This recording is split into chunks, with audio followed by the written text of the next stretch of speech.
Bonjour Monsieur le Président. Bonjour. En nom de toute l'équipe de Tunivers, nous vous remercions Monsieur le Président de nous avoir reçus chez vous d'abord et ensuite d'avoir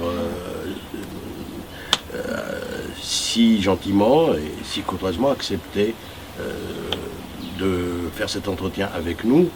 Et j'espère que cet entretien sera extrêmement fécond et je n'en doute pas de toute manière, sachant quel genre d'homme vous êtes. Sinon, je crois que Saïd a une question à vous poser. Oui, en arrivant, on est arrivé un peu plus tôt que le rendez-vous, donc on a vu que vous revenez d'une séance de sport. Donc, De marche. De marche. Peut-être vous courez aussi. Est-ce que vous êtes un sportif? Oui, je l'ai été. Quand j'étais étudiant, j'ai fait beaucoup de sport. J'ai fait du judo, j'ai fait de l'aviron parce que j'étais à Strasbourg et qu'il y a une belle rivière qui traverse la ville. J'ai fait de la montagne aussi parce qu'il y a beaucoup les montagnes et des Vosges magnifiques. La marche dans les Vosges, marche même au ski, du ski de fond aussi. Quand je suis pendant mes années d'exil à Paris. Que vous êtes endurant. Oui, absolument. Je fais beaucoup de vélo aussi. J'aime beaucoup marcher. Et donc ici en Tunisie, il faut absolument que j'ai 1 heure de marche le matin, 1 heure de marche le soir. La marche à la fois me permet de rester physiquement actif, mais elle me permet surtout de réfléchir. Parce que je crois que la marche, c'est le meilleur moyen. On laisse voguer ses idées, on n'est pas obligé de réfléchir à quoi que ce soit, on se laisse aller. Et c'est une façon très féconde de réfléchir, parce que quand je rentre de ces 2 heures de marche le matin, etc., j'ai plein d'idées, je suis à la fois reposé physiquement et psychiquement. Et donc, j'aimerais ici lancer un appel aux Tunisiens qui ne font pas beaucoup d'activités. Si vous n'avez pas le moyen de faire du sport, etc., marchez. Dans moi, Monsieur le Président. Marchez. Dans moi. La marche est largement meilleure que le jogging entre guillemets. Et là, c'est le médecin qui parle. Donc, il y a eu des études qui ont été faites pour montrer que le jogging a un bénéfice relativement modeste, qui fatigue le cœur. Par contre, une marche, mais vite, une bonne marche, pas soutenue, il n'y a rien de mieux pour le cœur, pour les vaisseaux, etc. Donc, marcher. Merci, docteur. Voilà.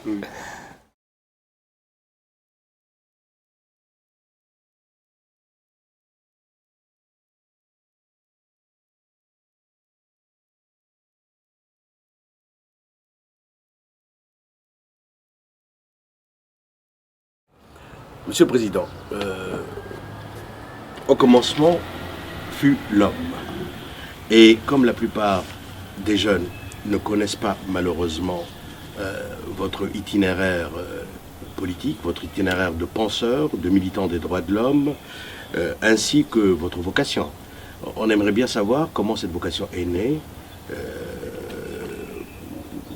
comment vous avez eu cette espèce de, comment dirais-je, de volonté, de vous qui êtes médecin, neurologue, et comment est née en vous cette vocation-là, qui vous a porté vers l'humain, en ce qu'il a de plus noble et de plus vertueux?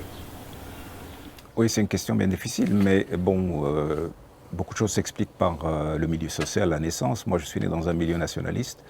J'ai grandi dans une maison à Grand Balia qui était une cache d'armes. Mon père était un résistant de la première heure. Et notre maison était une cache d'armes. Donc très tôt, je me souviens de ma mère qui un jour était absolument affolée parce qu'elle m'a trouvé en train de jouer avec les revolvers que mon père cachait et en train d'essayer de mettre des balles parce que j'avais trouvé, je me souviens très très bien donc les balles qui étaient là et j'essayais de mettre la balle dans le canon, j'avais 4 ou 5 ans et ma mère était absolument effrayée et elle était doublement effrayée parce qu'elle avait peur des descentes de police, parce que mon père était connu comme... C'est vous qui avez trouvé la cage? Ah oui, c'est moi qui l'ai trouvé, là, Berbech. Donc j'ai trouvé ça, et je me souviens très bien. Donc elle a été très effrayée, et elle a appelé mon oncle, et elle lui a dit « Je ne peux pas supporter, le gamin peut faire une bêtise avec des trucs comme ça. » Et mon oncle, la nuit tombante, est venu avec le carreta, parce que c'était à l'époque carreta. Il a emporté toutes ses munitions, il les a cachées chez lui. Et donc j'ai grandi dans ça, j'ai grandi dans une maison où il n'y avait que des livres et des armes. Et mon père m'a très très tôt initié à l'action politique parce que j'étais haut comme ça en 55 et j'assistais déjà au meeting où mon père m'a mené. Je me souviens de Salah Ben Youssef, Bab Benet, en train de faire un grand discours. Je me souviens de lui avec son chapeau, etc. Et moi, un gamin de 8-9 ans, là j'étais derrière lui. Mon père m'a mené dans ces meetings. Donc très tôt, j'étais dans l'histoire de la Tunisie, très tôt. Ensuite, il y a eu le drame de mon père, puisqu'en 56, donc, il a été obligé de fuir, parce que ses fils devaient être massacrés, il devait être lui aussi égorgé parmi ceux qui ont été égorgés. Donc il a fui en Algérie, donc ça a été un grand drame familial. Et donc petit à petit, les choses se sont mises en place. Je veux dire que moi, je n'ai pas d'histoire personnelle. Mon histoire personnelle est intimement liée à l'histoire du pays, à toutes les étapes de l'histoire du pays. Et je suis devenu littéralement un Tunisien, comment dire, quasiment portant en lui toute l'histoire moderne de ce pays, toutes ses frustrations, toutes ses colères, toutes ses revendications, toutes ses aspirations à la liberté, à la démocratie, à l'égalité des régions, à l'égalité des gens, etc. Et donc les choses se sont faites comme ça progressivement. D'une certaine façon, je n'ai jamais voulu être ce que je suis devenu ce que je suis à cause de l'environnement, à cause de l'histoire qui a été la mienne. Je voudrais rebondir sur un fait qui m'a été... je crois que c'est Vincent Gesser qui, dans un de ses articles, en a parlé. L'épisode de l'Inde. Vous avez écrit, je suppose, à 25 ans, c'était à 25 ans 22 ans. 22 ans. Vous pouvez nous raconter cela Moi, d'une certaine façon, j'ai une vie extrêmement aventureuse. J'ai une jeunesse très aventureuse. À 15 ans, à 16 ans, mon père m'avait dit tu ne vas pas traîner là. J'étais en première, il m'a dit voici un peu d'argent et vas-y, disparais de ma vue. Alors j'ai disparu de sa vue 3 mois, donc j'ai fait du stop, j'ai quitté le Maroc, je suis allé jusqu'en Norvège en travaillant. À l'époque, c'était une époque bénite, les frontières étaient, etc. Donc ça, c'était l'aventure de mes 16-17 ans. Et puis ma plus belle aventure, ça a été justement ce voyage en Inde. Parce qu'un jour, j'étais à la fac, j'avais 21 ans, je sors et je vois une affiche. Pour le centenaire du Mahatma Gandhi, il y a un concours pour les jeunes de moins de 22 ans et le prix est un voyage en Inde, etc. Or, moi, le Mahatma Gandhi, je l'avais lu, je dirais, parmi toutes mes lectures. Je n'étais pas spécialement un fan ni un spécialiste de Gandhi, mais j'avais lu, parce que j'étais un grand lecteur, je suis toujours un grand lecteur, donc j'avais beaucoup lu sur Gandhi, et le personnage me fascinait. Cette idée que la violence, ce n'était pas la force, mais que la violence et la faiblesse en état d'hystérie, m'avait fasciné, cette idée-là. Et je me suis dit, tiens, pourquoi est-ce que je ne ferais pas un texte? Je n'ai qu'à tenter ma chance. Donc j'ai repris un peu ce qu'il était, etc. Et j'ai fait un texte. En fait, je suis devenu gandhéen après avoir fait ce texte. Je ne l'étais pas avant. C'est le paradoxe. Puis j'ai envoyé ce texte, donc, et à ma grande surprise, j'étais le premier dans le monde entier, parce que c'était en 3 langues, en arabe, en français, en anglais, et moi je l'avais écrit en français, et c'est mon prix. Et donc à 22 ans, je me suis retrouvé, mais c'était absolument extraordinaire. Moi, je vivais dans une petite chambre de bonne, déjà Mokhlos, je crois, qui était déjà avec moi. On vivait à tous les deux dans une chambre de bonne. Il pleuvait quand il pleuvait sous les toits, il pleuvait par terre aussi. Donc, c'était des conditions plus que spartiates. Et du jour au lendemain, je me retrouve en Inde avec quasiment comme un chef d'État. On m'a reçu avec, peut-être pas comme un chef d'État, mais étoile 5 étoiles, voyage en Inde 11 fois, l'avion à l'intérieur de l'Inde, reçu dans les universités, etc. Des journalistes qui me demandent, mais oui, votre pensée autour de Gandhi. Mais attendez, moi je... Et vous aviez... Ma pensée autour de Gandhi... Et vous avez quel âge, Monsieur le Président? 22 ans. 22 ans. 22 ou 23 ans. C'était vraiment quelque chose d'extraordinaire. Ça, c'était... Et alors, quand je suis... Et puis, évidemment, ils m'ont emmené sur la tombe de Gandhi, et là, j'ai récité le Fatiha, etc. Puis, après, je me suis dit, mais attends, c'est vrai qu'il y a quelque chose de grand chez cet homme. Et je l'ai beaucoup étudié par la suite. Et je peux dire qu'aujourd'hui, il y a 3 hommes qui ont fasciné mon esprit, Omar al-Khattab, Gandhi et Mandela. Ce sont mes 3 exemples. Très bien. Je suppose que vous avez une question à propos de... Non, l'engouement vers l'Inde aussi. Est-ce que j'ose vous poser une question sur le... C'était aussi l'époque des hippies, des peace and love. est-ce que... C'était pas l'Inde, c'était l'Afghanistan. Plutôt l'Afghanistan. Katmandou. Non, j'ai jamais touché à ça. Non, J'ai jamais touché. Non, j'étais dans une autre sphère. Moi, c'était plutôt à l'époque cette espèce de balance entre la fascination pour la pensée de Gandhi et en même temps une fascination pour la pensée de gauche. Parce que d'une certaine façon, moi, j'ai fait partie du peuple de gauche.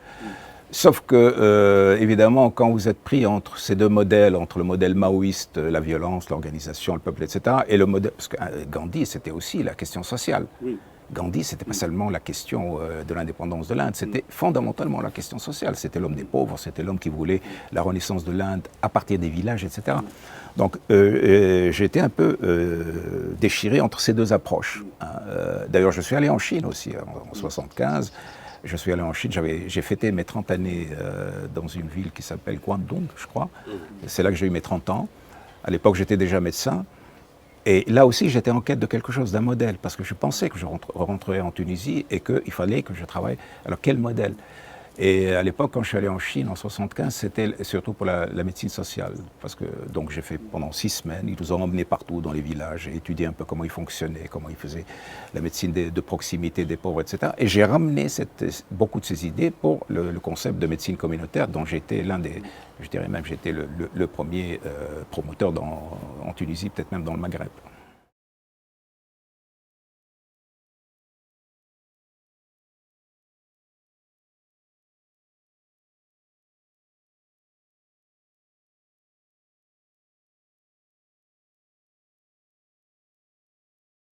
Monsieur le Président, je vais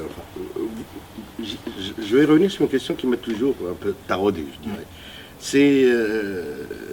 J'ai lu dans l'un de vos ouvrages que la dictature n'est pas une fatalité en terre arabe. Oui, et que nous ne sommes pas des porteurs sains du virus de la tyrannie. J'ai un peu peut-être modifié l'expression. Et qu'il n'existe pas de gène de la servitude. Bien sûr. En êtes-vous convaincu, Monsieur le Président? Toujours. J'en suis absolument convaincu. Les gens oublient que dans notre culture, même si la liberté n'est pas dans notre culture, la première valeur, c'est la justice. Nous sommes une nation assoiffée de justice, l'adl. Mais aussi, la liberté est un concept qui existe dans notre culture. Attendez, la fameuse phrase que tout le monde connaît de Omar al-Khattab, Mata sta'badtum an-nas wa qad waladathum umam ahrar, ahrar, donc libre. Le cri du père de Antar ibn Shaddad, Kur wa anta hurr, etc., etc. La liberté est un concept fondamental dans la pensée arabe, contrairement à ce qu'on croit. Mais elle vient après la justice, c'est vrai. C'est vrai que nous sommes d'abord la nation de la justice. Et moi, je n'arrête pas de dire aux gens, si vous voulez la justice, il faut avoir la liberté. Seule la liberté vous permet de dénoncer la corruption, de dénoncer l'injustice, etc., etc. Pour moi, ces deux valeurs sont absolument intriquées. Moi, je ne comprends pas la liberté sans la justice sans la liberté. Alors, attendez, et toute l'histoire du monde arabe a été en permanence des histoires de révolte. Donc, les gens qui se révoltent sont par conséquent des gens libres. Et donc, la liberté a été fondamentale. Mais en arrière-fond, je veux dire que ça n'a pas été mis en exergue, elle n'a pas été théorisée comme chez les Occidentaux. Les Occidentaux l'ont théorisée. Ils en ont fait un concept de base, etc. Et ils ont eu raison. Ils ont raison. Je pense que nous, aujourd'hui, à la fois à cause de notre héritage et à cause de notre proximité avec les Occidentaux, pour nous, la liberté est en train de devenir aussi une valeur fondamentale et essentielle. Et le lien entre liberté et justice est maintenant fait dans l'esprit des gens. Et je pense que plus jamais, personne dans le monde arabe, même s'il y a une restauration, parce que c'est ça qui nous pend au nez. La restauration de la dictature, elle est déjà faite quelque part. Elle nous pend au nez ici dans ce pays. Mais même s'il y a une restauration, elle ne durera pas. Parce qu'aujourd'hui, le gène de la liberté, si vous voulez, si gène il y a, je ne pense pas qu'il y ait des gènes, mais cette prédisposition, cet amour, cette passion pour la liberté, elle est là et elle est en train de grandir et de gronder. Et je ne pense pas que quelques restaurations... Monsieur le Président, pour résister, je dirais, aux assauts de quelques forces qui sont hostiles à la liberté ou à l'établissement d'un état de droit, donc hostiles aux valeurs républicaines. Ou bien y a-t-il un risque, je dirais, de retour de manivelle? Il y a un risque de retour de manivelle. L'histoire n'est pas, c'est pas un long fleuve tranquille. L'histoire, c'est pas un long fleuve tranquille. L'histoire, c'est des flux, de reflux et des reflux, etc. Mais observez un peu la dynamique sur l'échelle, rien que les 60 dernières années, par exemple, dans ce pays. Observez un peu, qu'est-ce qui s'est passé? Il y a eu un État autoritaire où la liberté n'existait pas. Puis ensuite, petit à petit, des franges de la population, des jeunes, des intellectuels, etc., ont imposé ce concept. Puis petit à petit, ça s'est agrandi. Il y a eu la société civile dans les années 80, il y a eu les partis démocratiques, la liberté, etc. Il y a eu la révolution. Donc en fait, ce qu'on a vu pendant ces 60 dernières années, depuis l'indépendance, c'est enfler progressivement tout cet espace de liberté. Et aujourd'hui, nous sommes un État libre, nous sommes une société libre, avec tous les dérapages, tous les travers, tous les effets pervers, mais ça n'a aucune importance. Nous sommes déjà une société libre. Alors imaginez par exemple le retour de ce que vous appelez un retour de manivelle. Il va y avoir une tentative de quoi? De revenir, ça ne tiendra pas. Donc je pense que nous sommes dans un processus irréversible. Je reviens à l'Inde et à la jeunesse. Qu'est-ce que vous pouvez dire aux jeunes d'aujourd'hui qui ne sont pas du tout dans cette perspective? Parce que moi aussi, dans les années 80 aussi, on avait une certaine liberté, on partait comme ça. C'est-à-dire, maintenant, on voit que les jeunes sont trop bien entourés et il y a peut-être un manque d'initiative, un manque... Est-ce que vous avez... La désaffection des urnes récemment, au cours des 2 dernières élections, le prouve un peu. Le taux était quand même assez important. Et puis, moi, j'ai tendance à les appeler, enfin, je ne pense pas qu'il en soit vexé, la bof génération. C'est-à-dire qu'il y a une certaine indifférence, bien que cette jeunesse ait été fondamentale dans ce qui s'est passé en Tunisie, en Égypte et un peu partout dans le monde arabe en 2011, mais il y a comme une espèce de résignation, Monsieur le Président. Moi, ça me rappelle l'histoire de la querelle des anciens et des modernes. C'est une donnée de l'histoire humaine, c'est qu'il y a toujours un malentendu entre les générations. Donc, je me méfie, je me dis, ces discours réducteurs, il y a toujours comme ça une espèce de malentendu entre les générations. Ouais, nous, dans notre temps, c'était mieux, etc. Donc ça, pour moi, sonnette d'alarme, je fais attention. Je veux dire, sur le plan méthodologique, je fais attention. Moi, je me méfie plus de mes propres idées que des idées des autres. Donc ça, c'est la première chose. Deuxième chose, moi j'ai appris à analyser tous les phénomènes à partir de deux paramètres fondamentaux, la complexité et la dynamique. Ça veut dire que pour moi, la jeunesse n'existe pas. Il y a les jeunesses. Donc ça, c'est ce que j'appelle le paramètre du spectre. L'islamisme n'existe pas. Il y a les islamismes. Et la droite n'existe pas. Il y a les droites. Et la gauche aussi. La gauche n'existe pas. Il y a les gauches. Donc ça, pour moi, c'est ce que j'appelle le paramètre de la complexité. Et puis ensuite, il y a le paramètre de la dynamique. C'est-à-dire que ces jeunesses diverses et variées sont en mouvement perpétuel. Et c'est ça qui rend l'analyse difficile. Et c'est ça qui rend le jugement péremptoire. Parce que quand vous avez des jeunesses et que ces jeunesses multiples et complexes sont en variation tous les jours, quel jugement vous pouvez faire? Vous ne pouvez pas faire de jugement. Moi, donc, c'est pour ça que je vais suspendre ce jugement sur la jeunesse. Moi, je ne crois pas ça. Ce que j'ai vu, moi, c'est plusieurs jeunesses dans ce pays. Il y a la jeunesse dorée, il y a la jeunesse je m'en foutiste, il y a la jeunesse apolitique. Mais il y a une magnifique jeunesse que j'ai vue dans mes meetings, politisée, volontariste, enthousiaste, plein de rêves, etc. Alors, quelle est la proportion de cette jeunesse-là dans le spectre des jeunesses? Ça, je ne sais pas. Je ne peux pas vous dire. Mais le fait que cette jeunesse-là existe, ça me rassure. Mais en même temps, je me dis, ça doit être probablement la même proportion que dans toutes les générations. C'est une hypothèse. Je ne peux pas la confirmer. Je me dis que dans ma jeunesse à moi, il y avait aussi une jeunesse apolitique, une jeunesse amorphe, une jeunesse ceci, une jeunesse... Mais il y avait aussi une jeunesse magnifique, une jeunesse rêveuse, une jeunesse politiquée, etc., etc. Alors, l'hypothèse que je fais, c'est que, à travers les âges, c'est toujours probablement la même structure. Et donc, la jeunesse qui fait vraiment l'histoire, c'est cette portion minime ou moyenne, je ne sais pas quelle est, c'est cette portion-là qui fait l'histoire. Et c'est à cette portion-là que moi je m'adresse en espérant qu'elle s'élargisse. C'est un peu la même chose pour les citoyens. Dans ce pays, il y a un peuple de citoyens, c'est-à-dire un peuple qui n'accepte pas qu'on le manipule, des gens qui sont prêts à s'impliquer, etc. Et ce peuple de citoyens, le rôle de la démocratie, c'est de lui permettre de s'élargir et de devenir la majorité. Moi, ce que je veux, c'est que le peuple de citoyens devienne la majorité et que cette jeunesse enthousiaste, créatrice, qui est là dans toutes les générations, à tous les moments, aussi se renforce et joue un rôle important dans ce pays. Très bien. Je voudrais évoquer avec vous une question assez épineuse et assez délicate. En ce sens que j'ai l'impression qu'on se dispute un peu la femme ces temps-ci, en période électorale, comme si c'était, malheureusement, je dis bien malheureusement, un trophée de guerre. Et que chacun essaie de l'impliquer à sa manière. Moi, personnellement, je pense que les droits de la femme ne doivent pas être limités à quelques aspects assez anodins. Et dont certains tirent un peu leur gloire, disons. Que pensez-vous, Monsieur le Président, de cette problématique-là? Et pensez-vous que l'émancipation de la femme puisse être réglée uniquement par des discours ou des vœux pieux Bien, moi, compte tenu de l'âge, compte tenu du fait que j'ai beaucoup travaillé dans le milieu des droits de l'homme, etc., je peux vous dire comment je perçois le problème.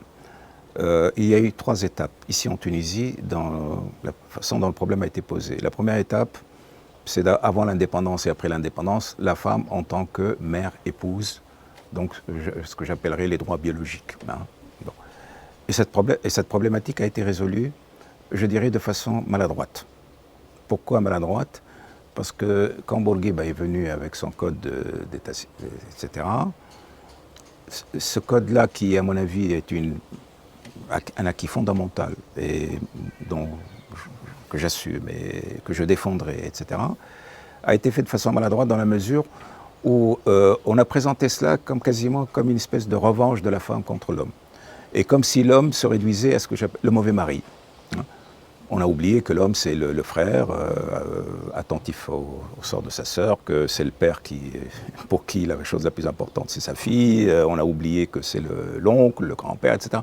On a eu l'impression que l'homme a été réduit au mauvais mari. Donc, voilà. Et ça a été une caricature. Ce qui fait que beaucoup d'hommes ont senti ces droits de la femme quasiment comme une accusation, comme une spoliation, etc. Et à mon avis, ça a mis le ver dans le fruit. Aujourd'hui, moi, je pense que beaucoup d'hommes tunisiens sont misogynes à cause de cette façon dont la chose a été présentée. Alors qu'on aurait dû leur dire, écoutez, ces droits, c'est pour protéger vos filles, protéger vos sœurs, contre le mauvais homme, mais pas la revanche de la femme dans l'absolu contre l'homme dans l'absolu. Mais bon, ça a été fait et moi, je m'en réjouis. Deuxième période, c'est celle que j'ai vécue, où grâce à des femmes intelligentes, des femmes de très très grande qualité, elles ont dit, ça suffit avec cette histoire de code statut personnel. Maintenant, le problème, c'est la femme citoyenne. Ce sont les droits politiques. Et ça a été le rôle des femmes démocrates dans les années 80, que je salue, avec qui j'ai beaucoup travaillé. Elles ont dit, il ne faut pas que la dictature utilise la femme pour faire oublier que la femme aussi, c'est une citoyenne. Ce n'est pas uniquement une reproductrice, une épouse à qui on doit faire le... Donc, et ça a été une étape fondamentale. Ça a déplacé le problème à la citoyenneté, femme citoyenne. Aujourd'hui, nous rentrons dans la 3e phase. En tout cas, ça, c'est ma conception à moi. C'est la femme biologique ne pose plus de problème. Elle a les mêmes droits, etc. Et j'en suis heureux. La femme citoyenne, pareil. Égalité des femmes et des hommes, etc. Aujourd'hui, l'arbre cache la forêt. À savoir que la femme, le problème fondamental de la femme aujourd'hui en Tunisie, c'est la pauvreté. Aujourd'hui, c'est l'ignorance. La maladie, c'est l'accès aux droits socio-économiques. Et ça, il est important que les femmes des classes bourgeoises comprennent qu'aujourd'hui, si elles veulent être féministes, ce n'est pas par rapport à l'islamisme, etc., c'est par rapport à la pauvreté. La question idéologique est totalement secondaire, la question fondamentale est la question sociale. C'est ça ce que je répète. Et moi, je suis dans cette logique. C'est-à-dire que j'ai accompagné tout ce mouvement de lutte pour les droits de la femme. Bon, j'étais trop jeune dans les années 56 pour dire j'apporte mon soutien, etc., mais j'adhère. Ensuite, j'ai participé à toute la bataille de la citoyenneté pour les hommes et pour les femmes. Et aujourd'hui, mon objectif fondamental, c'est de sortir les femmes de la pauvreté parce que c'est elles qui supportent la pauvreté. J'ai vu des femmes dans le nord-ouest travailler pour 7 dinars la journée. les pieds dans la boue. Je sais que toutes nos usines sont remplies de filles. Je sais qu'il y a une inégalité entre les salaires hommes-femmes qui est totalement inacceptable. Et une exploitation éhontée parfois. Et voilà. Et donc, que l'arbre ne cache pas la forêt, que la question féministe aujourd'hui se déplace pour dire que la question fondamentale, c'est l'accès de la femme à la santé, à l'éducation, au travail, à la culture, et rien d'autre. Ce n'est plus une question homme-femme, ce n'est plus une question idéologie, c'est une question sociale et rien d'autre.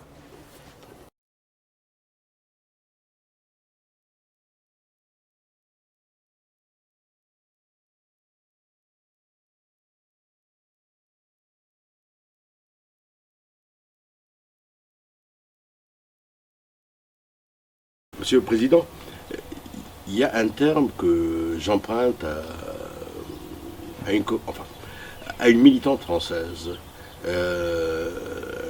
Elle tient un journal, le journal de personnes, que je suis régulièrement, dont je publie parfois des extraits sur Tuniver. Et cette femme est magnifique, elle aime beaucoup la Tunisie. Et il y a en elle beaucoup de tunisianité, justement. Alors, elle dit qu'il y a des choses qui sont non négociables. Parmi les idéaux qui sont les nôtres, les principes qui sont les nôtres. Sur quoi vous ne transigerez jamais, Monsieur le Président? Sur les libertés, sur la peine de mort. Je suis désolé que dans notre Constitution, ça n'a pas été écrit noir sur blanc.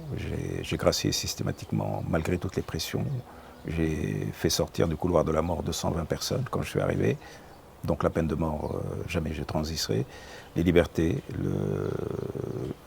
le rôle de l'État en tant que garant de toutes les libertés et non pas en tant que, je dirais, gendarme de la société. On me fait beaucoup d'histoires sur la Syrie. Moi, je suis du côté du peuple syrien et je resterai du côté du peuple syrien et je transigerai jamais, il n'y aura jamais avec moi l'ambassadeur d'une dictature sanguinaire dans ce pays.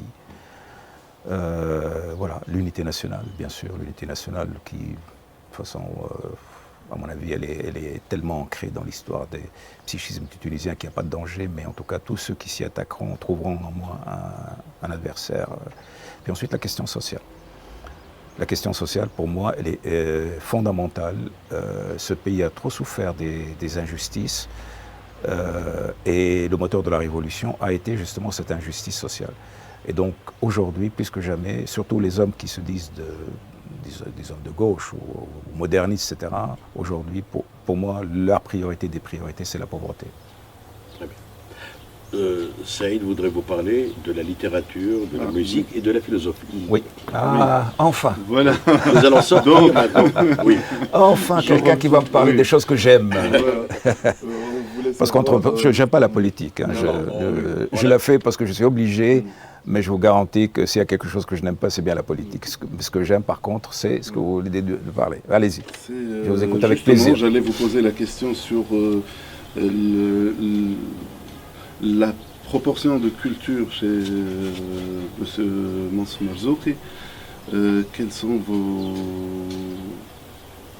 que vous aimez faire en dehors de votre fonction de président de la République? Qu'est-ce que vous lisez en lecture? Bah écoutez, ce que je peux vous dire. Livres de chevet. Ah, mes livres de chevet, qu'est-ce que je suis en train de lire actuellement? Je suis en train de lire le livre de James Joyce, Ulysse. Mais je trouve des difficultés. Je ne suis pas un parfait anglophone, mais je lis sans problème l'anglais. Sauf qu'avec Joyce, j'ai des difficultés parce qu'il utilise beaucoup d'argot, et d'argot irlandais, parce que ça se passe en Irlande. Donc j'ai des difficultés à lire ce livre, mais je le trouve absolument passionnant. Ah, donc vous le lisez en anglais? Ah oui, je lis en anglais. C'est un peu comme Herman Melville. Herman Melville a écrit un chef-d'œuvre absolu qui s'appelle Moby Dick, que les gens prennent pour une histoire de baleine. En fait, ça n'a rien à voir avec l'histoire de baleine. Et donc, je l'ai lu en français, traduction magnifique. Et quand je l'ai lu en anglais, là aussi, j'ai buté, parce que c'est un anglais très technique sur le langage donc des baleiniers, etc. Donc, j'ai eu des difficultés. Sinon, j'aime beaucoup lire en anglais. Je trouve que c'est une magnifique langue. Et donc, je lis beaucoup. Voilà. Alors, qu'est-ce que je lis d'autre? 100 années de solitude de Marquez, là, que j'ai repris. J'ai lu il y a très très longtemps, mais à l'occasion de son décès. Donc, je l'ai repris et je l'ai relu avec le même plaisir. C'est une espèce j'allais dire de diarrhée verbale, parce qu'il fait des phrases de 4 km de long, mais... dire que je l'avais enseigné, en plus. Vous l'avez enseigné? Oui. Ah, mon Dieu, c'est absolument magnifique. il y a une telle gouaillerie, un tel humour, une telle force de la langue que c'est un vrai régal, un vrai plaisir. Et dans la lecture sud-américaine, justement, il y a une certaine proximité de On se notre monde. reconnaît. Ah ben, On c'est s'y notre monde. reconnaît, mais vraiment. L'Amérique latine, c'est nous, Oui. il y a 30 ans en avant, quoi. Ils ont eu 30 d'années d'avance. Donc ils ont souffert des mêmes problèmes. Voilà, donc je suis quelqu'un qui lit énormément. Je lis beaucoup de poésie. Je suis un fanatique Vous avez des cité haïkus. Arantara tout à l'heure. J'ai commencé avec la poésie arabe, puis ensuite, évidemment, la poésie française, Prévert. Je veux dire que Baudelaire, ça a été mon univers pendant toutes les années où j'ai vécu en France. Et je me suis passionné récemment pour les haïkus, pour la poésie japonaise. Ah oui. La poésie japonaise et la poésie arabe, ce sont deux mondes complètement différents. Vous passez de l'extrême avec ça. C'est-à-dire la poésie arabe, c'est la poésie de l'émotion, mais surchargée, hein, à la limite de l'hystérie. Hein, et j'ai découvert la poésie japonaise qui, elle, fait, mais alors dans le minimalisme. Dans le minimalisme. Le mu'allaqat, c'est des centaines de vers. Les haïkus japonais, c'est 3 vers. C'est 3 vers, oui. 3 vers. Et d'ailleurs, quand je suis allé au Japon, à l'occasion de TICAD, c'est-à-dire le sommet Afrique, etc., j'ai surpris mes hôtes parce que je leur ai demandé, je dis, écoutez, vous voulez me faire plaisir? Je dis, oui. Est-ce que je pourrais rencontrer quelques poètes japonais, les spécialistes du haïku? Ils ont été tout à fait étonnés. Qu'est-ce que c'est que ce chef d'État africain qui demande? Et ils m'ont organisé une soirée absolument extraordinaire où ils m'ont amené la plus grande poétesse de haïku, qui est une dame extrêmement sympathique. Et elle était très étonnée par la connaissance que j'ai des grands poètes japonais. On a discuté toute une soirée. Il y avait dans cette soirée, il y avait des poètes, il y avait des cinéastes, etc. Et après, je l'ai invitée ici à Tunis. Je l'ai invitée pour qu'elle vienne faire une conférence sur le haïku. Et elle est venue à Tozeur, elle a fait une conférence, elle a rencontré les poètes. Et cette espèce de... Donc je suis très content d'avoir mis en commun comme ça des poètes japonais, des poètes tunisiens. Donc je suis quelqu'un qui aime beaucoup la lecture, la poésie. D'ailleurs, vous avez organisé, me semble-t-il, un concert il y a quelques mois, 1 an, quelque chose comme ça, de musique japonaise. Oui. Dans le petit théâtre de... Oui. Il y a un petit théâtre qui est un véritable bijou, mais qui est sous-exploité. J'ai essayé d'en faire un lieu de rencontre musicale, parce que j'aime beaucoup aussi la musique. Je suis quelqu'un qui aime beaucoup la musique, notamment la musique... Beaucoup plus musique classique? Oui, moi je suis un fanatique de Bach, donc je ne me lasse jamais de Glenn Gould, la jouant les suites anglaises, les suites françaises, etc. Je trouve... Bach, c'est avec dans un autre registre de la musique, c'est Feyrouz pour moi, Feyrouz, et la musique classique, c'est Bach. Plus que Mozart, plus que Bach, là aussi, c'est de l'émotion contenue, minimaliste, etc. Et moi, j'aime beaucoup ce genre d'approche. Et donc, je voulais transformer ce théâtre en endroit de rencontre musicale. Sauf que nous avons vécu ces 3 années dans une atmosphère terrible. D'ailleurs, j'avais les deux premières années, on a quand même pu fonctionner à raison d'une grande conférence par mois. Donc il y a eu beaucoup de gens qui sont venus. Puis après, l'atmosphère politique s'est devenue, surtout après l'assassinat de nos deux martyrs, là, le cœur n'y était plus. Donc j'espère que si jamais je suis réélu, de refaire vraiment du Palais de Carthage la plus grande maison de culture de Tunisie. Mais ça, les gens aussi, ils ont l'impression que vous faites entrer au palais les salafistes, les ligues des protections de la révolution, etc. Mais dont nous faisons partie désormais de prière, nous les radicaux. Ah bon. Mais on parle jamais de ça, d'un concert de musique japonaise ou des prix Nobel qui viennent faire des conférences au palais. Aussi, ce palais c'est occulté, cela. Bien sûr, c'est occulté. Je veux dire que vous savez très bien. Sciemment occulté. Ah bien sûr. Il y a malheureusement, clairement, une volonté d'une partie de l'information, d'occulter, de diaboliser, etc., de manipuler. Moi, après tout, ils ne sont pas d'accord avec moi, après tout, ils pensent que, etc., c'est leur droit. Mais manipuler, non. Oui, je vous en prie. Je suppose que vous vous êtes certainement posé à plusieurs reprises la question, pourquoi certains me haïssent-ils tant? Alors que d'autres même. D'abord, il y a 2 phénomènes. Oui, je me suis réponse à cela. Oui, absolument. Je me suis posé cette question, et la réponse est très simple. Il y a un proverbe arabe qui dit c'est-à-dire que, par définition, 50% des gens sont contre, et ceci quand il est juste. C'est ça la force du dicton, c'est que 50% des gens sont contre celui qui tient le pouvoir quand il est juste. Et quand il n'est pas juste, c'est 90%. D'accord. Alors pourquoi est-ce que 50% sont automatiquement contre celui qui tient le pouvoir? Et parce que celui qui tient le pouvoir, démocratiquement ou non démocratiquement, etc., doit me représenter moi. C'est moi qui dois être au pouvoir. C'est moi telle classe sociale. C'est moi telle région. C'est moi personne. Telle corporation aussi. Quelle corporation? Donc si, dans cet autre-là, je ne reconnais pas ma région, je ne reconnais pas mon idéologie, je ne reconnais pas ma classe sociale, je ne reconnais, etc., c'est un usurpateur. Il est à la place où moi je devrais être. Et c'est ça le paradoxe, je dirais, le drame de tous ceux qui organisent, de tous ceux qui tiennent le pouvoir, c'est qu'ils ne peuvent pas, quoi qu'ils disent, être le représentant de tout le monde. Je veux dire, il faut être un prophète, et même les prophètes, on les cloue au pilori quand on ne les cloue pas dans les trucs. Je veux dire que mathématiquement, il est impossible d'être le représentant de tous. Et d'ailleurs, c'est pour ça que la démocratie fonctionne de cette manière-là, c'est-à-dire que c'est celui qui gagne 51%, parce qu'on ne peut pas faire autrement. Et donc, il y a, je dirais, ce problème structurel qui fait qu'effectivement, n'importe qui, si c'est... Donc moi, je me dis, en fait, il ne me déteste pas moi, il déteste ma fonction. Et si ce n'était pas moi, ça aurait été quelqu'un d'autre. Maintenant, il y a une haine pathologique. Même si on vous reproche et on vous attribue le fait que vous ayez très peu de fonctions, quand même. Bien sûr. Ce qu'il faut, d'ailleurs, parce que le président de la République a une fonction d'influence. Non, mais ce n'est pas paradoxal, quelque part. Non, si, mais ça, en fait, ils savent que j'ai beaucoup d'influence.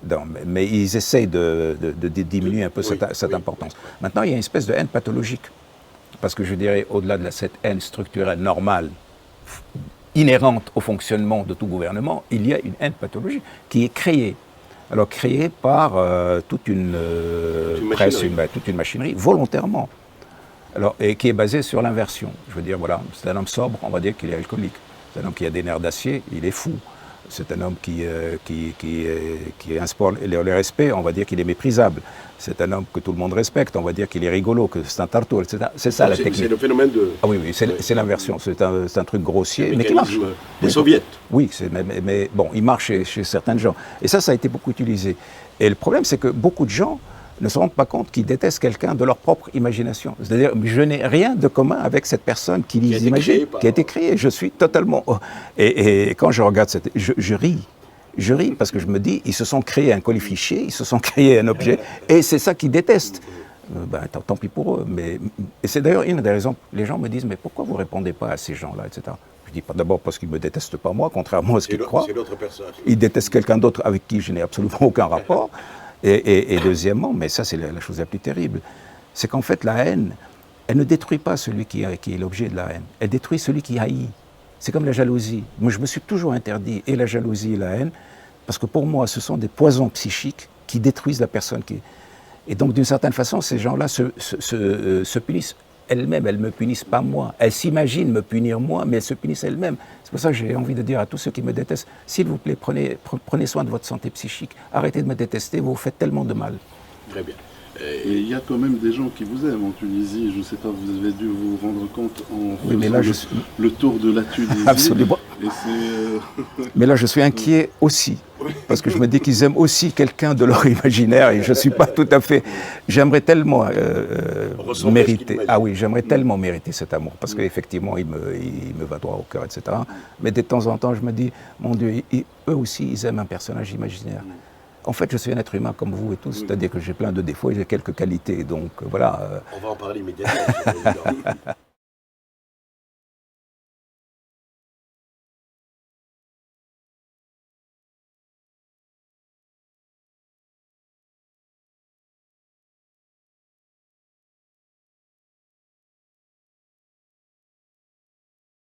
On va commencer par énumérer, si vous voulez, vos défauts, si vous en avez, bien sûr. Oui. Et quels sont ce que vous estimez être vos qualités? Oui, mais vous savez, il y a un biais dans ce genre de truc. Vous parlez de sincérité. C'est une sincérité à tiroir. Je peux vous avancer ce que je crois être mes défauts pour que vous disiez, oh, et je vais cacher les vrais défauts. Alors donc, je dirais, humainement, vous ne pouvez pas me demander ça. Voilà.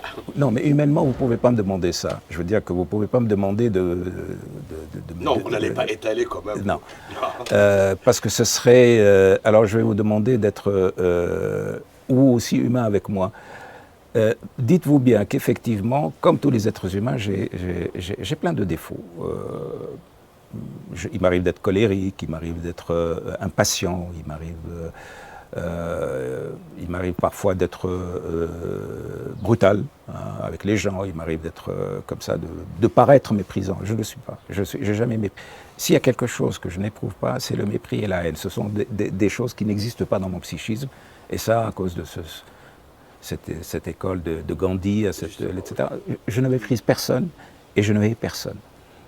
Voilà, ça c'est des choses. Et puis ensuite ma fonction médicale qui m'a appris la commisération. On ne devient pas médecin par hasard, on devient médecin parce qu'il y a quelque chose à faire. Donc j'ai des défauts. Maintenant mes qualités, je crois que ma qualité principale, c'est la constance. Je suis constant dans mes convictions, je suis constant dans...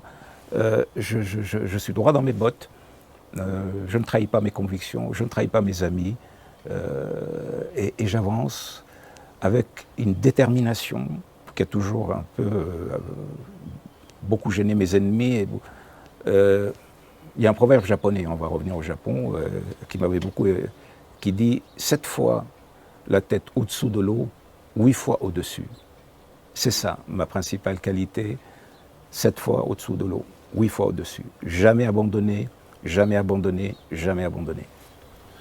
Mais certains, Monsieur le Président, vous reprochent justement cette qualité, sur le plan politique, je parle. Même si cette entrevue n'est pas politique du tout, mais on a l'impression qu'il y a des gens qui veulent définir la politique comme un lieu où tout est permis, en disant qu'il n'y a pas de morale politique, il ne faut pas mélanger politique et morale. Or, à mon avis personnel, la révolution a réintroduit la morale dans la politique. Je pense que toute révolution digne de ce nom doit introduire la morale dans la politique. Je ne sais pas, qu'est-ce que... En fait, là aussi, il n'y a pas la politique, il y a les politiques. Il y a, grosso modo, depuis que le monde existe, deux façons de faire de la politique. Il y a deux écoles. Moi, ce que j'appelle l'école Ben Ali, si on peut donner à cet individu l'honneur d'être à la tête d'une école, et l'école Mandela. Ce sont deux écoles différentes. Effectivement, faire de la politique de la façon à la Ben Ali, c'est ça, c'est mentir, c'est trahir, c'est promettre, c'est corrompre, etc. Ça, c'est une façon de faire de la politique. Mais Mandela a été un grand homme et il a fait de la politique tout à fait différemment. Donc il y a eu de tout temps. Et ça ne date pas d'aujourd'hui. De tout temps, il y a eu des hommes qui ont fait de la politique différemment. Et c'est à vous de choisir quelle est votre façon de faire de la politique. Et moi, ma façon de faire de la politique, c'est de dire que la politique, d'abord, c'est pas l'art de prendre le pouvoir et de le garder. Pas ça. Pour moi, la politique, c'est l'art de régler les problèmes sociaux de telle façon qu'on diminue au maximum les violences et les tensions. C'est ça la politique. Donc l'homme politique, il est là pour diminuer les tensions, pour régler les problèmes sociaux, afin qu'elles ne dégénèrent pas dans la guerre. La fameuse phrase de Clausewitz, la guerre, c'est la continuation de la politique par d'autres moyens, pour moi, elle est totalement fausse. Et quel hasard, Monsieur le Président, parce que je l'enseigne cette année à l'IPEST. Pour moi, elle est fausse. Puisque leur thème, c'est la guerre. Bon, pour moi, elle est fausse. Alors, vous me serez d'une très grande utilité en m'expliquant pourquoi elle est fausse. Elle est fausse parce que pour moi, la guerre, c'est l'échec de la politique. C'est-à-dire, quand la politique échoue, vous avez la guerre. Et la guerre ne cesse que quand la politique reprend ses droits. Donc, justement, parce que la fonction de la politique, c'est de diminuer les tensions dans une société afin qu'elle ne bascule pas dans la guerre. Donc là, quand elle échoue, hop, vous avez la guerre. Donc la guerre n'est pas la continuation de la politique par d'autres moyens. La guerre, c'est l'échec de la politique. Le rôle, encore une fois, mon rôle actuellement dans cette société, et ces 3 dernières années, ça a été de baisser le niveau des tensions par la négociation permanente. Et c'est ce que je compte faire si je suis réélu. Parce qu'il n'y a rien de plus dangereux pour un pays que, justement, ces tensions qui montent, et puis ensuite qui explosent. Vous avez à ce moment-là l'instabilité. Et quand vous avez l'instabilité, vous pouvez dire adieu au développement économique, vous pouvez dire à la culture, vous pouvez dire, etc. Tout. C'est ça la fonction. Alors que dans l'autre école de Ben Ali, c'est se maintenir au pouvoir, quitte à ce que le pays soit mis à feu à sang. C'est la politique de Bachar al-Assad. Pour eux, c'est ça la politique. C'est rester au pouvoir à n'importe quel prix, y compris au prix de la guerre. Donc vous avez deux écoles différentes. Et vous me dites l'introduction de la morale, etc. Non. À quelle école vous appartenez? Et quand vous êtes dans cette école, il faut y rester. Vous ne pouvez pas passer de l'une à l'autre. D'ailleurs, moi, j'ai observé autour de moi tous ceux qui se sont amusés à passer à jouer, etc. Ils n'ont rien fait de leur vie, je dirais, de leur vie, de leur engagement. Bien. Monsieur le Président, j'ai une curiosité. Oui. À propos de... Disons que je n'aimerais pas que ce soit trop politique, oui, mais plutôt un éclairage assez philosophique. J'aimerais que ce soit plutôt un éclairage philosophique. Oui. Sur la gauche arabe. Je m'inquiète un peu de son devenir. Et je ne sais pas si elle est réellement une gauche aujourd'hui.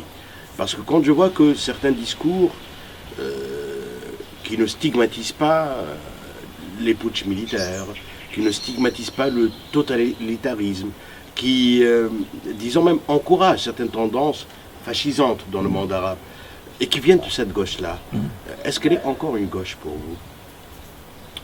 Écoutez, comment peut-on, selon les schémas classiques, je dirais, dans quelle catégorie peut-on ranger ces forces qui se disent démocrates, progressistes et modernistes aussi? C'est curieux que vous me posiez cette question parce que j'étais en train justement d'écrire là-dessus. Moi, j'ai fait partie du peuple de gauche dans les années 70. Je vous ai dit que je suis allé en Chine en 75 dans un groupe de jeunes maoïstes. Je n'étais pas maoïste, mais affilié. Et donc, j'ai accompagné un peu toute l'histoire de la gauche. J'ai connu Ahmed Ben Othman, qui était un ami personnel, Nourdin Ben Khadr. J'ai connu toute cette gauche. Bien sûr, Gilbert Napage, Perspective, etc. etc. Donc, et je suis sorti de ce peuple de gauche. Je suis sorti dans les années 80. Pourquoi? Parce que j'ai observé, je dirais, un processus qui m'a beaucoup frappé. C'est-à-dire que d'une gauche centrée sur la question sociale, elle est devenue une gauche centrée sur la question idéologique. Donc j'ai vu disparaître littéralement la question sociale des préoccupations de la gauche pour que ça se focalise, pour qu'il y ait une obsession sur la question idéologique. Et j'ai vu disparaître l'ennemi réel qui est l'exploitation, donc avec tout ce que c'est l'exploitation de l'homme par l'homme, pour se transférer sur l'autre qui est la haine de l'islamisme, alors que s'ils avaient une analyse correcte, philosophique, on aurait bien vu que l'islamisme est un avatar de l'exploitation. Ce n'est pas la seule explication, c'est plus complexe que ça. Mais probablement, pour moi, c'est l'exploitation, la misère, etc., la question sociale, donc ce que j'appelle la question sociale, qui était à l'origine de l'apparition de ce phénomène islamisme.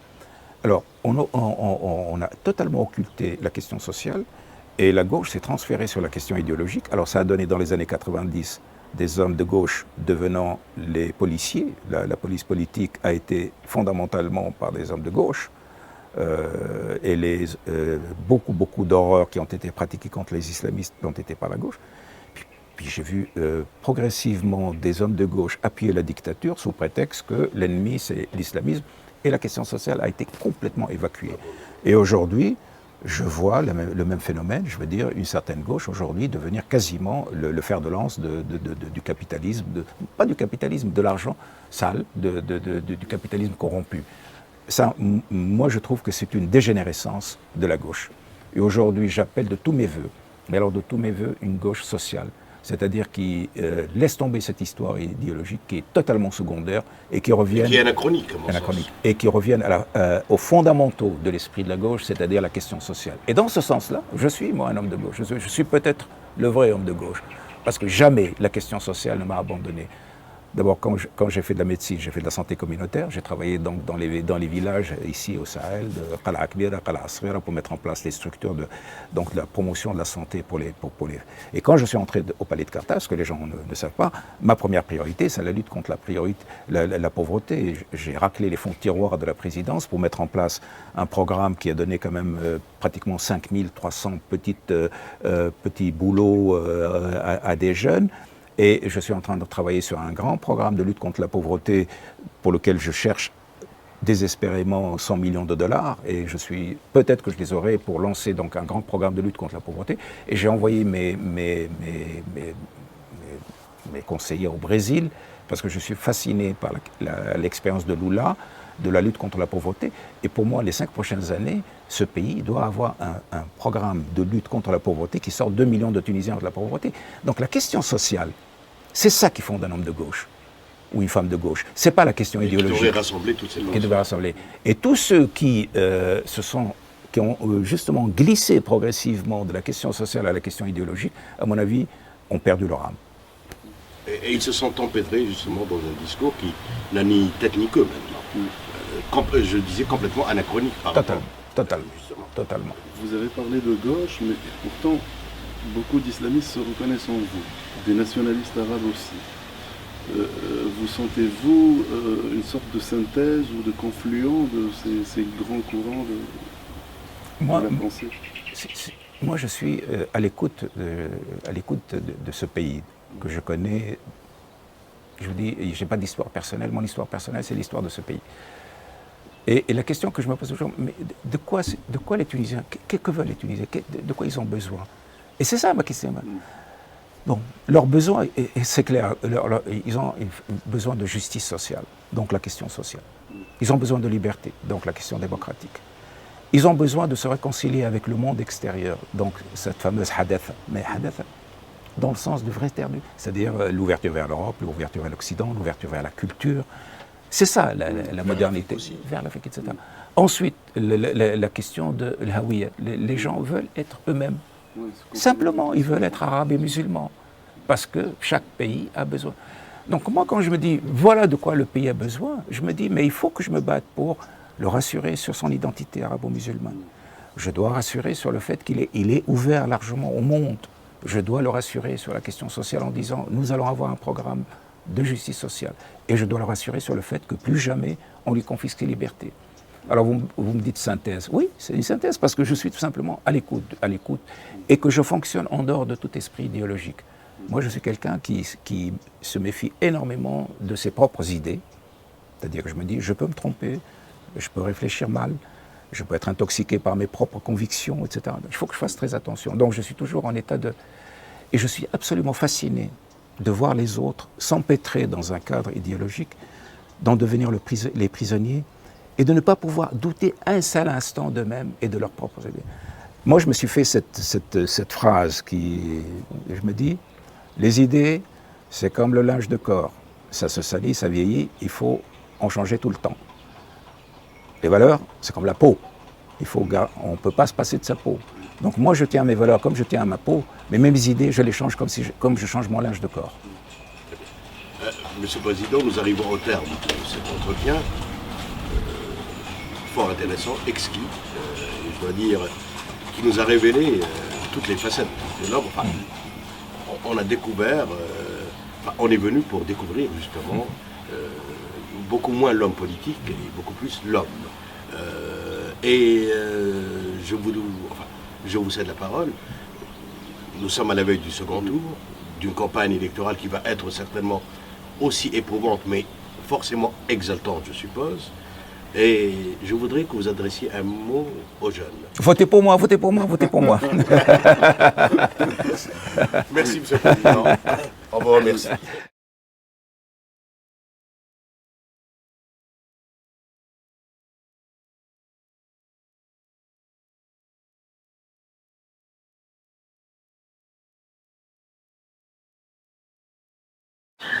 Monsieur le Président, vous avez évoqué avec un léger trémolo dans la voix, de reprise, vos filles. Et on sent beaucoup de fierté. Moi, je dis toujours, je suis fier de deux choses. Je suis fier de mon pays et de sa révolution, et je suis fier de mes filles. Pourquoi est-ce que je suis fier de mes filles? Parce que, Mariam, qui est née, elle a été quand même agrégée de philosophie, sortie de l'école normale sup à Paris, donc c'est pas rien. Ensuite, elle a été... elle a fait du théâtre, elle a mis en scène plusieurs œuvres théâtrales, dont la dernière a été jouée à Avignon. Donc c'est pas peu dire. Le berceau du théâtre. Le berceau du théâtre. Nadia, elle a un doctorat en sciences politiques de Sciences Po Paris, et ensuite elle a fait 3 universités américaines, les plus prestigieuses. Elle a fait Berkeley, elle a fait Princeton et elle a fait Yale. Et c'est pas avec mon argent, parce que je n'en avais pas. Elle a fait avec des bourses, parce que c'est une fille très brillante. Elle a édité son premier livre chez Seuil, où moi j'ai jamais eu l'honneur d'être édité. Et puis son livre va être traduit en anglais. Son livre s'appelle L'Islam, religion américaine, etc.